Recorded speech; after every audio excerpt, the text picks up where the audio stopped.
Rotary சங்கங்களும் rotary club of Tirunelveli town மற்றும் star அன்னை வேளாங்கண்ணி மருத்துவமனையுடைய பிளட் பேங்க் 2 அமைப்புகளும் இணைந்து இன்றைக்கு இந்த வேர்ல்டு பிளட் டோனர்ஸ் டே வந்து மிக சிறப்பாக ஒரு விழா எடுத்து கொண்டாடி இருக்கிறாங்க. அதிலும் முக்கியமாக இன்றைக்கு அதிக அளவில் பிளட் டொனேட் பண்ணவங்களை வந்து கௌரவித்து கிட்டத்தட்ட ஒருத்தர் 63 தடவை அவர் கொடுத்துருக்காரு. ரொம்ப ஆச்சரியமாக இருந்தது. இப்படி பல்வேறு தன்னார்வ அமைப்புகள் அனைவரையும் அழைத்து இன்றைக்கு அவர்களை கௌரவப்படுத்தி இந்த பிளட் டொனேஷனை பற்றி நிறைய தகவல்கள் பகிர்ந்துக்கிட்டாங்க இந்த மருத்துவமனை.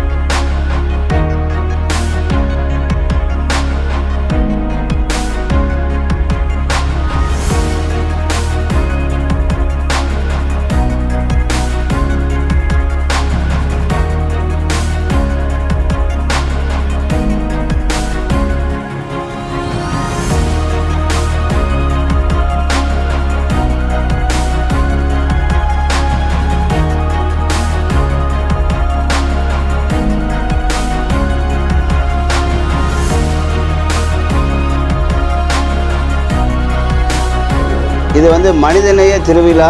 இந்த திருவிழாவுக்கு நம்ம ரத்தம் கொடுத்து நிறைய உயிர்களை வந்து காப்பாற்றணும். இந்த திருவிழாவில் வரக்கூடிய காலங்களில் எல்லா மக்களும் சேர்ந்து நாமளும் மனிதநேயத்தை பாதுகாப்போம், உயிர்களுக்கு ரத்தம் கொடுப்போம்.